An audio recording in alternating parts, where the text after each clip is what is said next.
في الفيديو ده جمعت لك أحلى وأمتع الفيديوهات اللي هتخليك تحس براحة غريبة، مشاهد هتريح أعصابك وتبسطك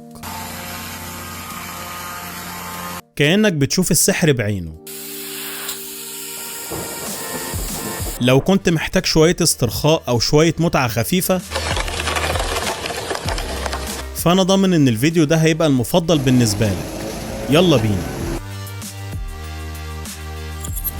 سبحان الله وبحمده، سبحان الله العظيم. أنا حمادة حمدي من قناة ايموشن. ادعمني باشتراك وادعمني بلايك. النظافة حلوة ومفيش كلام، ومفيش أحسن من كده نظافة. بيقولوا إن ملوحة الشيبسي مع حلاوة الشوكولاتة بيدوا تجربة طعم فريدة ومثيرة للاهتمام، بس أنا من مكاني هذا بقول إن ده أي هبل في الجبل.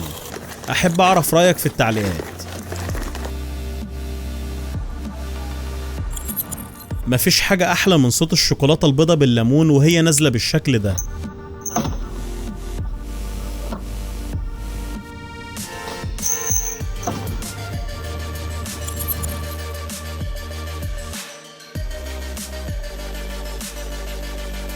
شكل المنحنيات مع اللون الأخضر الزاهي بيخلق تأثير بصري مذهل وفريد من نوعه.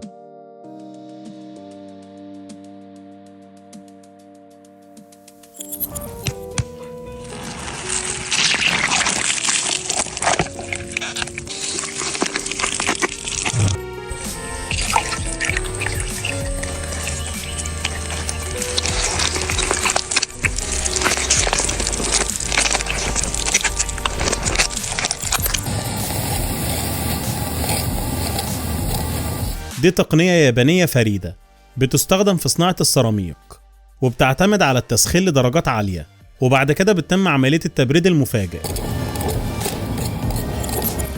دي أسهل طريقة لإزالة اللون القديم من على الفرشة عشان يبدأ اللون الجديد.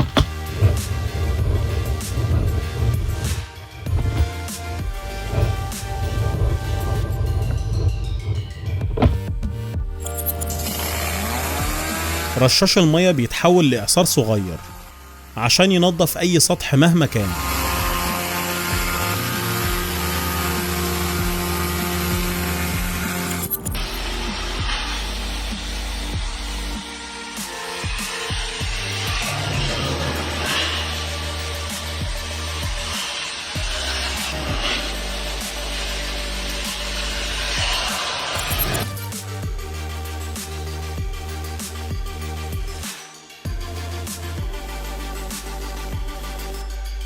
دي طريقة من طرق عمل النودلز. هي غريبة شوية بس مشيها نودلز. لازم الكيس يتعصر كويس عشان ينزل كل اللي فيه.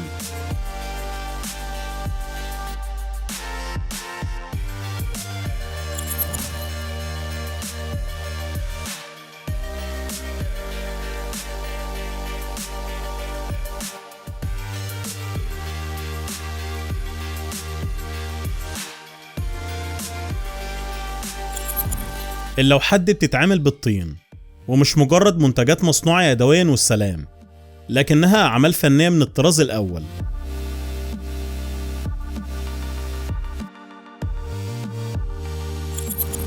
اللوحة دي معمولة عشان تلفت الأنظار مش أكتر، وكمان بتخلق جو مميز هيفضل في الذاكرة لمدة طويلة.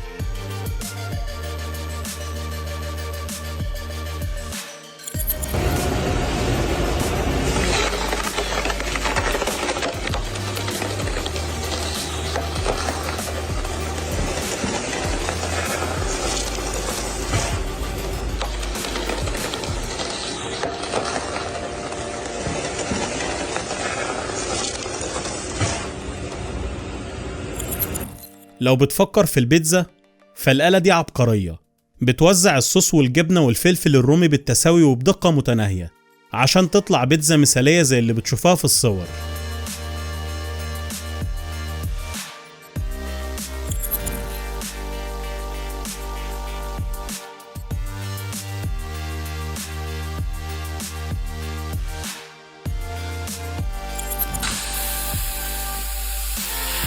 ده الفوم اللي بيترش في الفراغات ولازم ينفش بالطريقة دي.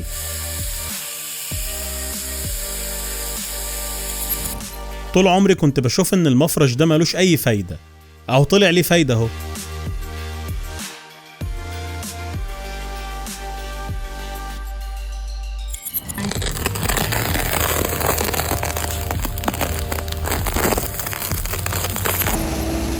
في الخريف اوراق الشجر بتبقى مالية الدنيا، عشان كده لازم نستخدم الشفاط ده، شكله مفترس. دي طريقة الرسم بالصب، بتلاقي فيها ألوان بتتحرك بسلاسة عشان تطلع لوحة ما تتوصفش. في مصنع الآيس كريم مكنة التغليف دي بتسابق الزمن وبتسرع الإنتاج وبتضمن جودة موحدة لكل قطعة آيس كريم.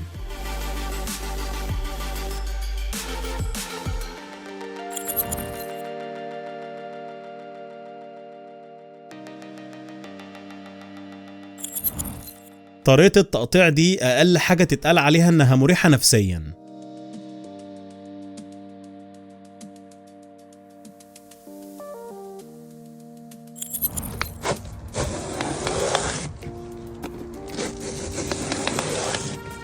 هو أنا مش فاهم إيه ده بالظبط، بس قلت يمكن حد عارف فيقول لنا.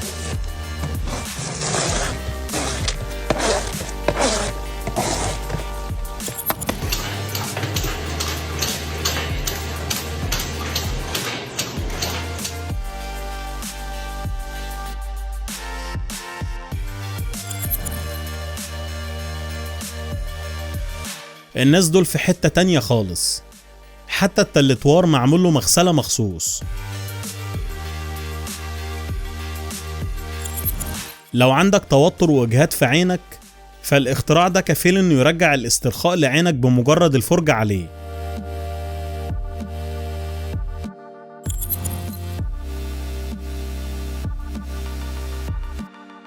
يا لهو على الجمال يا جدعان.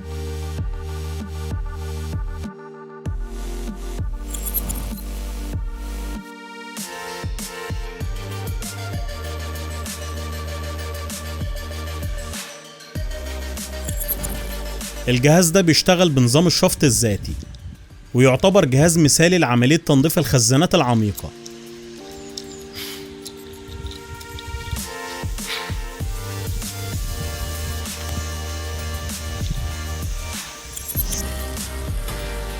نظام رش المية الأوتوماتيكي ده بيشتغل مرة أو مرتين في الشهر لتنظيف ألواح الطاقة الشمسية من الأتربة عشان عملية إنتاج الكهرباء ما تقلش.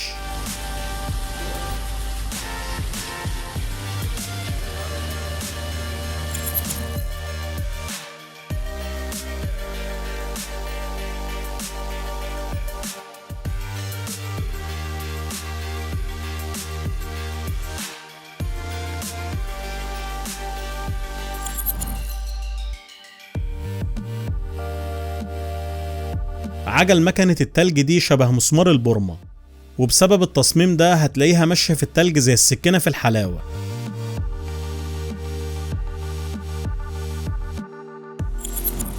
عملية تلميع جنوط السيارات بالشكل ده مش بس بينضفها، لأ ده كمان بيضيف طبقة حماية تحسسك إن العربية جاهزة تروح المعرض على طول.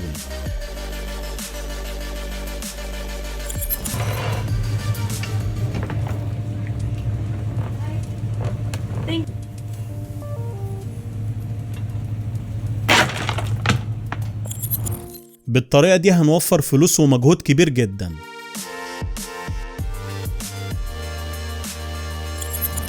أنا مش عارف إيه ده بالظبط، بس أنا حاسس إني بتفرج على فيلم خيال علمي ملوش نهاية.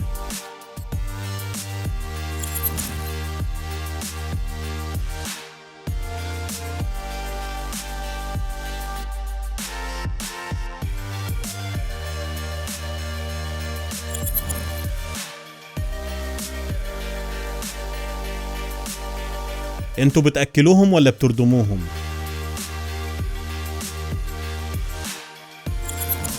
لو كملت الفيديو لحد هنا يبقى الفيديو عجبك. انزل اكتب لي في التعليقات ايه اكتر جزء عجبك في الفيديو.